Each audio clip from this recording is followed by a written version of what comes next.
December 8, 1944. The Ardennes forest lay frozen beneath a heavy blanket of snow, its rolling hills stretching endlessly under a pale winter sky. To anyone passing through, it looked calm. Peaceful, even. Tall pines stood motionless, their branches weighed down by ice, the world muffled into silence by fresh snowfall. But war had taught men to fear quiet places, and this forest was about to remind them why. Lieutenant Thomas Crawford of the United States Army's 106th Infantry Division sat in the lead truck of a long convoy, his breath fogging the air inside the cab. Ahead of him, the narrow Belgian road twisted through the trees like a scar cut into the white landscape. Behind him followed 22 more vehicles, cargo trucks, troop transports, supply carriers, each one packed with men and equipment bound for winter positions deeper in the line. The temperature had dropped to -15 degrees Celsius. In the backs of the trucks, soldiers huddled together for warmth, stamping their boots and rubbing numb fingers. Their breath rose in thick clouds that vanished almost as quickly as they formed. Most of them were new. Fresh replacements. Boys who had arrived in Europe barely 3 weeks earlier, still adjusting to the cold, the language, the constant tension of being in a war zone. They trusted the road. They trusted the maps folded in officers' pockets. And above all, they trusted the intelligence briefings that had assured them this sector of the Ardennes was quiet, safe enough for routine movement. Crawford trusted it too. For weeks, this stretch of forest had seen little enemy activity. Reconnaissance flights reported nothing unusual. Patrols encountered no resistance. Supply convoys had passed through without incident. Compared to the fighting elsewhere, the Ardennes felt like a forgotten corner of the war. That confidence, growing slowly and invisibly, was exactly what made the road so dangerous. Several kilometers away, hidden high above the road on a snow-covered hillside, Captain Wilhelm Schneider studied the same forest with cold, calculating focus. He lay prone behind a fallen tree, binoculars pressed to his eyes, scanning the curve where the road narrowed and dipped between two ridges. This was the killing zone. Schneider was an experienced officer, methodical and disciplined, the kind of man who believed that battles were won long before the first shot was fired. For 3 days, he had studied American convoy patterns, measured distances, timed movements. His men had worked in near silence, carving shallow fighting positions into frozen ground, hauling weapons by hand to avoid leaving tracks. 43 German soldiers lay concealed along the slope, dressed head to toe in white camouflage. Against the snow, they were almost invisible. Heavy machine guns were positioned to rake the road from both sides. Rifles covered every approach. Escape routes had been calculated and denied. If the Americans drove into this trap, none of them would leave. Schneider was confident. Everything had been done correctly. What he did not know was that someone else had already seen everything. 17-year-old Marie Dubois moved carefully through the forest, a bundle of firewood cradled against her chest. She had walked these paths since childhood, long before the war turned familiar woods into places of fear. She knew where the ground dipped unexpectedly, where branches snapped too easily, where snow hid uneven stones beneath its surface. She lived in the small Belgian village of Rosau with her grandmother, in a stone farmhouse that had belonged to their family for generations. Her parents had fled to England 2 years earlier when the occupation tightened, but Marie had refused to abandon her grandmother, who was too weak to survive the journey. Life under occupation had narrowed into routine. Wake before dawn. Tend the 3 chickens they kept hidden from German patrols. Fetch water from the well. Gather firewood. Stay invisible. That morning had begun like any other, until Marie heard voices. German voices. She froze instantly, dropping into a crouch behind a massive oak tree, her heart pounding so loudly she was sure it would give her away. Through bare winter branches, she could see movement. Dozens of soldiers, their white uniforms blending perfectly with the snow, moving with quiet efficiency. They weren't marching. They were preparing. Marie watched as they positioned weapons along the hillside, digging shallow emplacements, measuring distances with gloved hands. She didn't understand military tactics, but instinct told her this wasn't routine patrol work. This was deliberate. Planned. Dangerous. She stayed where she was for nearly 2 hours, muscles aching, breath shallow, afraid to move even when the cold seeped deep into her bones. She counted carefully. 40, 42, 43 soldiers. She watched where they placed their guns. She noted how the road below disappeared briefly between two bends. When the Germans finally settled into their positions, Marie waited another 30 minutes, forcing herself to be patient. Only when she was certain they weren't watching did she begin to retreat, inch by inch, placing each step with painful care. Then, once the forest swallowed her, she ran. The walk back to Rossauer usually took 20 minutes. Marie made it in 15, lungs burning, snow spraying behind her boots. She burst into her grandmother's kitchen, breathless and shaking, and poured out everything she had seen. Her grandmother listened without interrupting. She had lived through one war already. She understood immediately. American soldiers used that road. If they came today, they would be slaughtered. Silence filled the room as the weight of that knowledge settled between them. The village had survived for years of occupation by keeping quiet. Silence was survival. Anyone caught helping the Allies vanished. Everyone knew this. Marie's grandmother finally spoke. There was an American patrol that sometimes passed through the village around midday. If Marie could reach them, if she could make them listen, lives might be saved. Marie felt fear tighten around her chest. But she nodded. Because doing nothing was no longer possible. And somewhere in the forest, 43 German soldiers waited patiently, convinced that their trap was perfect, unaware that a teenage girl had already changed the course of the day. By midday, the village of Rossauer looked exactly as it always did. Smoke rose lazily from a few chimneys. Snow lay untouched in the narrow lanes. Doors stayed closed. Curtains remained drawn. It was the practiced stillness of a place that had learned how to survive by not being noticed. Marie Dubois stood near the village well, her hands buried deep in the pockets of her worn winter coat. She had been there for several minutes already, longer than necessary to draw water, but she forced herself to appear ordinary. Still. Patient. Invisible. Inside, she was anything but. Her heart pounded so hard she could feel it in her throat. Every sound made her flinch, the distant crunch of boots, the creak of a shutter in the wind, the low hum of an engine far beyond the trees. She kept her eyes lowered, just as her grandmother had taught her, but her senses were stretched tight, waiting. Then she heard it. The sound of a jeep. It came from the eastern road, steady and unmistakable. Marie lifted her eyes slowly, careful not to draw attention too quickly. The olive-drab vehicle rolled into view, its tires cutting dark tracks through the snow. A white star was painted on the hood. American. Relief surged through her so suddenly that she nearly staggered. But relief quickly gave way to fear. Reaching them was one thing. Speaking to them was another. German informants were everywhere. A careless word could doom not only her, but her grandmother, and possibly the entire village. The jeep slowed as it entered the square. 2 soldiers sat inside, their faces hard with exhaustion, rifles resting casually within reach. The driver scanned the street. The officer beside him noticed Marie almost immediately. He did not wave. He did not stop. Instead, he studied her quietly, the way men who had lived too long in occupied territory learned to do. Lieutenant James Patterson had spent 8 months working military intelligence behind Allied lines. He had learned to read villages the way others read maps.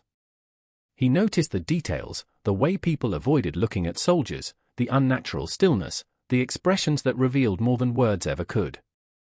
The girl by the well was different. She wasn't approaching them, but she wasn't avoiding them either. Her posture was stiff, a gaze fixed on the jeep with an intensity that did not belong to curiosity. Patterson had seen that look before. Desperation wrapped tightly in fear. He leaned toward the driver and spoke quietly. "Slow down."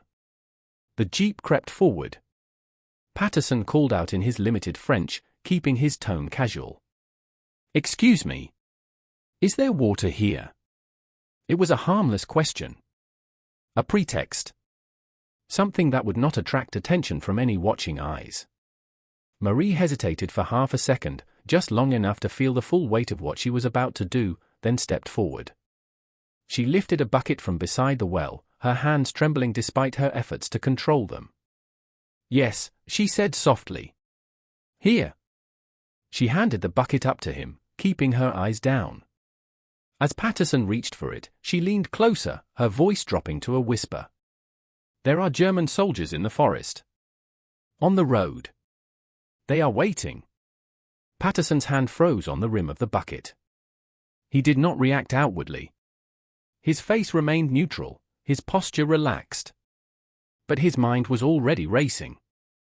"How many?" he asked quietly, still in French. "More than 40, Marie whispered. "They have machine guns. Heavy weapons. They are hidden above the road." Patterson straightened, nodding as if thanking her for the water. "Can you show me?" he asked. "On a map." Marie hesitated. Her breath caught. "Yes." Patterson gestured to his driver, who eased the jeep behind a nearby building, out of sight from the main square. The movement looked ordinary. Nothing suspicious. Exactly as it needed to be. Marie followed, clutching the bucket as if it were a shield. Behind the building, Patterson unfolded a map across the jeep's hood. He handed Marie a pencil. For a moment, she stared at the paper, afraid her hands would shake too much to draw anything useful. Then she began. She traced the road as she remembered it from that morning, marking the bend where the trees closed in, the slope where the Germans were concealed.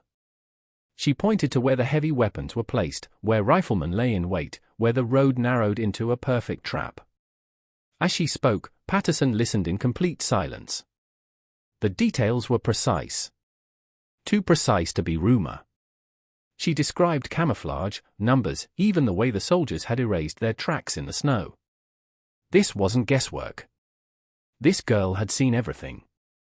Patterson closed the map slowly.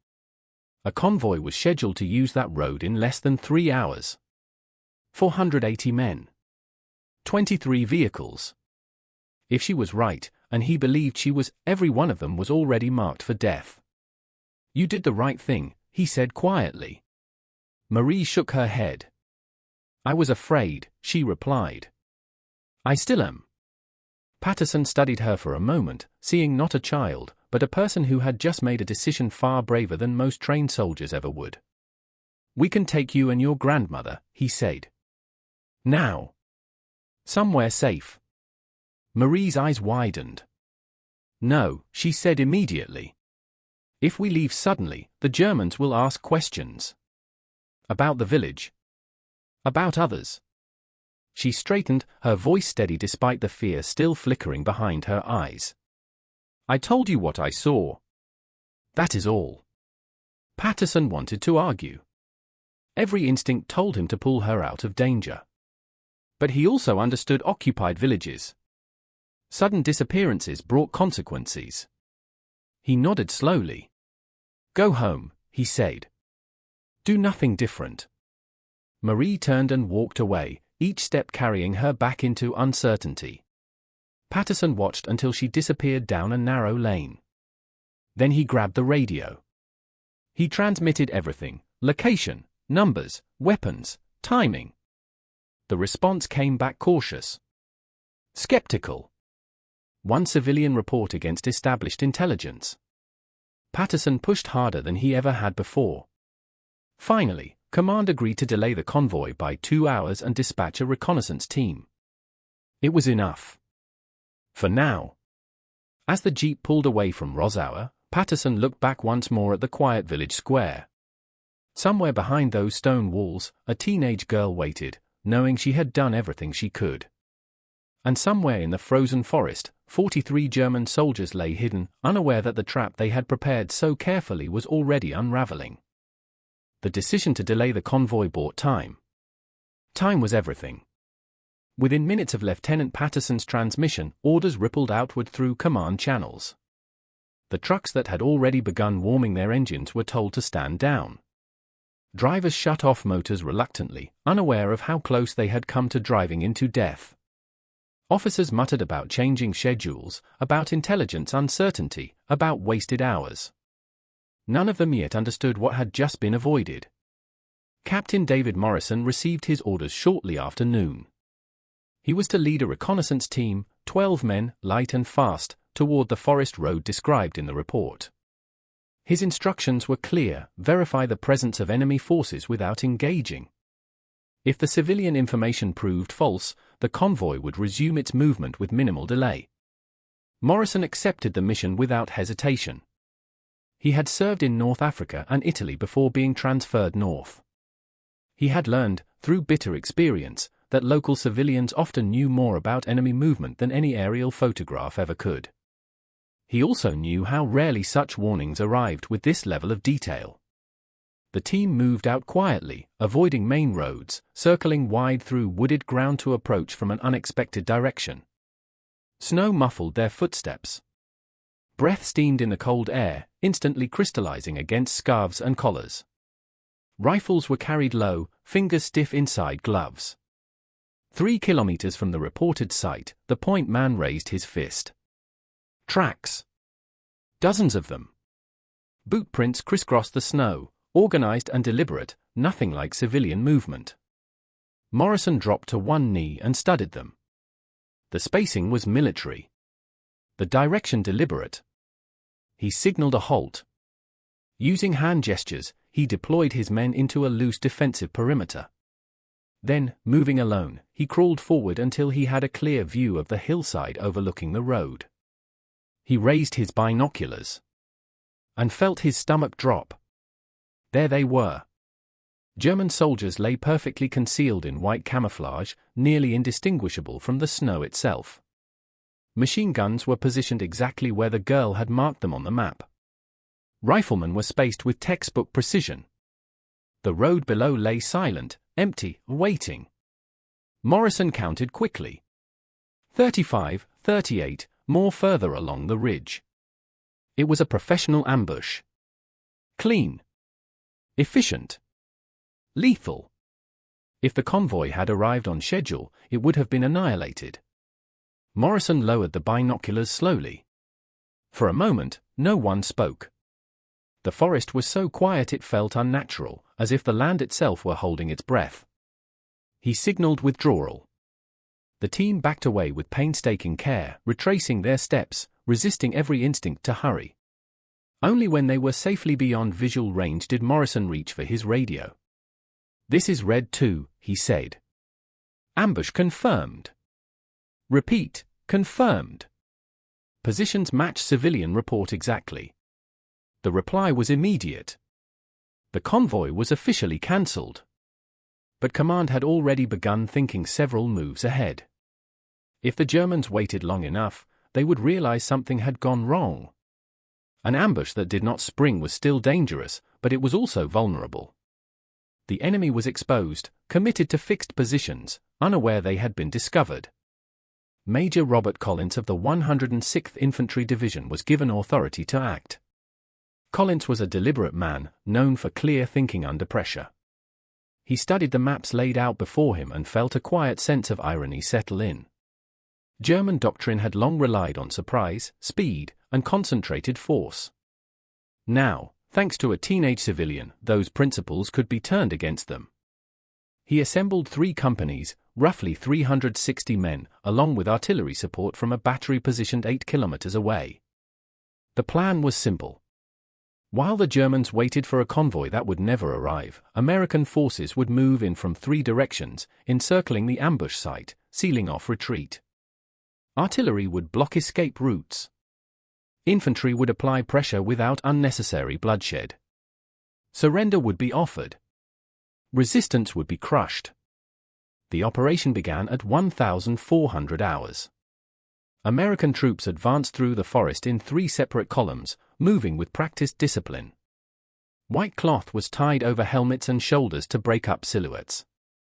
Men communicated only with hand signals. Each footstep was placed carefully, matching existing tracks where possible to avoid fresh disturbance in the snow. The cold was brutal, but training held. From his position on the hillside, Captain Wilhelm Schneider frowned. The convoy was late. He checked his watch again, gloved fingers stiff. The Americans were usually punctual. His men had been in position for over 6 hours now, and the cold was beginning to bite despite their winter gear. Frost crept into fingers and toes. A few soldiers shifted uncomfortably, fighting the urge to move. Schneider considered sending out a scout. But movement risked exposure. If the convoy was simply delayed, revealing the ambush too early could ruin everything. He waited. The first sign that something was wrong came from the northern edge of the perimeter. Sergeant Hans Müller whispered urgently into his radio. He had seen movement, figures between the trees. Too many for a routine patrol. Schneider opened his mouth to respond. The forest exploded. Artillery shells slammed into the eastern slope, detonating with deafening force. Snow, earth, and shattered trees blasted into the air, forming a wall of fire and smoke. The escape route vanished in seconds.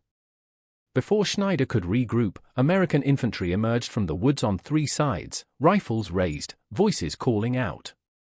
"Hand hock! Lay down your weapons!" Schneider's training took over instantly. He assessed the situation with cold clarity. They were surrounded. Outnumbered nearly 8 to 1. Artillery zeroed in. There would be no breakout. No heroic stand. Only needless death.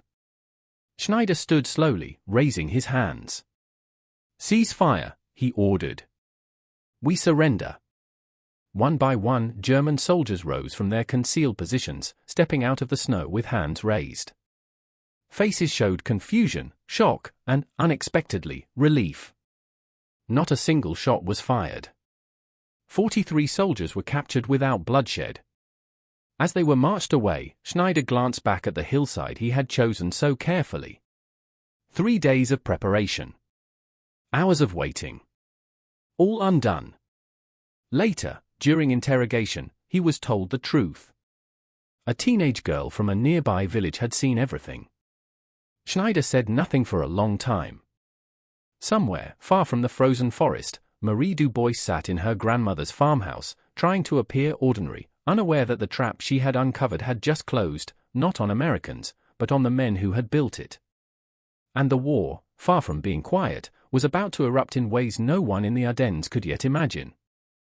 The capture of the German unit did not bring peace to the Ardennes. It brought silence, the dangerous kind that settles just before something far worse begins. Within hours of the failed ambush, German command in the region knew something had gone wrong. A unit had vanished. Radio contact was lost. Patrol sent to investigate returned with nothing but empty forest and shell craters where escape routes had once existed. Someone had warned the Americans. The response was immediate and brutal. German officers launched investigations across nearby villages, including Rossauer. Homes were searched. Civilians were questioned. Threats were spoken openly. The penalty for aiding the enemy was clear and universally understood. Marie Dubois and her grandmother felt the pressure almost at once. German soldiers appeared more frequently in the village, boots crunching through snow, voices sharp with suspicion. Marie's grandmother, who had lived through occupation before, understood the danger instinctively. She insisted Marie change nothing. No altered routines. No nervous behavior. No sudden absences. Marie obeyed. She went to the well at the same time each morning. She gathered firewood on the same paths. She kept her eyes lowered, her face calm, even as fear followed her like a shadow. At night, she slept poorly. She dreamed of soldiers bursting through the door. Of shouting in German. Of her grandmother being dragged away. She dreamed of the ambush she had seen in the forest, replayed over and over, imagining what would have happened if she had stayed silent. Despite the terror, she did not regret her choice. She had done what needed to be done. Lieutenant James Patterson returned to Rossauer 3 weeks later. By then, the region was on the edge of catastrophe. Intelligence reports spoke of massive German troop movements. Armor was being repositioned. Something large was coming, though no one yet knew exactly where or when it would strike. Patterson found Marie at the well again, using the same harmless pretext as before. When he explained that he had authorization to evacuate her and her grandmother to Allied-controlled territory, Marie listened carefully. Then she asked one question. "If we leave," she said quietly, "what happens to the village?" Patterson did not lie. He told her that reprisals were common. That villages suspected of resistance often suffered. That he could not guarantee anyone's safety if she disappeared suddenly. Marie nodded. "Then we stay," she said. Patterson argued. He spoke of danger, of investigations, of the real possibility that her role might be discovered. Marie did not waver. She had accepted the risks the moment she stepped toward the jeep on December 8th. She would not endanger her neighbors to save herself. Patterson left Rozower that day with a deep sense of frustration and respect. He had seen courage on battlefields before. What he had seen in that village was something rarer. 8 days later, the storm broke. On December 16, 1944, German forces launched a massive offensive through the Ardennes. Hundreds of thousands of troops surged forward, supported by armor and artillery, smashing into Allied lines that had been spread thin across what was believed to be a quiet sector. The attack caught the Allies by surprise. The battle would become known to history as the Battle of the Bulge. The 106th Infantry Division stood directly in its path. Lieutenant Thomas Crawford's convoy, the same one that had been scheduled to drive into Schneider's ambush, was now in defensive positions instead of on an exposed road. The men who would have died without ever firing a shot were alive, digging foxholes, holding road junctions, fighting for survival. Some of them would not live to see the end of the war. But they had been given the chance to fight. And that chance existed because of a teenage girl who had chosen to act. The fighting in the Ardennes raged for weeks. Snow fell. Temperatures dropped further. Casualties mounted. Entire units were overrun, cut off, or forced into desperate defenses. It was one of the most brutal battles of the war. Through it all, Marie and her grandmother endured the occupation, waiting, surviving, hoping. When Allied forces finally liberated Rozower in January 1945, Marie's role in preventing the ambush was known only to a handful of American officers. They protected that knowledge deliberately. In the chaos of war, anonymity was the safest shield they could give her. Marie was 19 when the war ended. Her parents returned from England in the summer of 1945 and found their daughter physically unchanged, but profoundly different. She spoke little about the occupation. Even less about what she had done. She insisted she was not special. That she had simply paid attention and acted. Life moved forward. Marie married. She became a schoolteacher. She raised children in the same stone farmhouse where she had lived through the war. For years, her story remained untold. It was not until 1958 that Lieutenant Patterson, now a civilian journalist, decided the silence had lasted long enough. He wrote an article about unrecognized acts of courage during the war. He contacted Marie and asked her permission to tell the story of December 8, 1944. Reluctantly, she agreed. The response was overwhelming. Letters arrived from across the United States. Veterans of the 106th Infantry Division wrote to her, thanking her for lives they had been allowed to live. Some sent photographs of their families. Children. Grandchildren. One letter came from Thomas Crawford. He wrote about learning, weeks after the fact, that his convoy had been scheduled to drive straight into a trap. He wrote about lying in frozen foxholes during the Battle of the Bulge, terrified and exhausted, yet alive. He wrote about the life he had lived since the war, the family, the career, the years he never should have had. All of it, he said, existed because she had spoken. In 1961, Marie Dubois was awarded the Presidential Medal of Freedom. She stood before veterans whose lives she had saved and spoke briefly. Courage, she said, is not the absence of fear. It is acting despite it. She dedicated the medal to her grandmother. Marie lived a quiet life after that, teaching for decades, emphasizing to her students the importance of paying attention, of trusting one's instincts, of acting when something feels wrong. She passed away in 2001. At her funeral, elderly veterans of the 106th Infantry Division stood in uniform, honoring the woman who had given them their futures. Marie Dubois never carried a weapon. She never wore a uniform. But on one frozen morning in December 1944, she saw something wrong and refused to remain silent. And because of that choice, hundreds of lives continued. That is how history sometimes turns. Not on generals or armies, but on the courage of one ordinary person, in the right moment, who chose to act.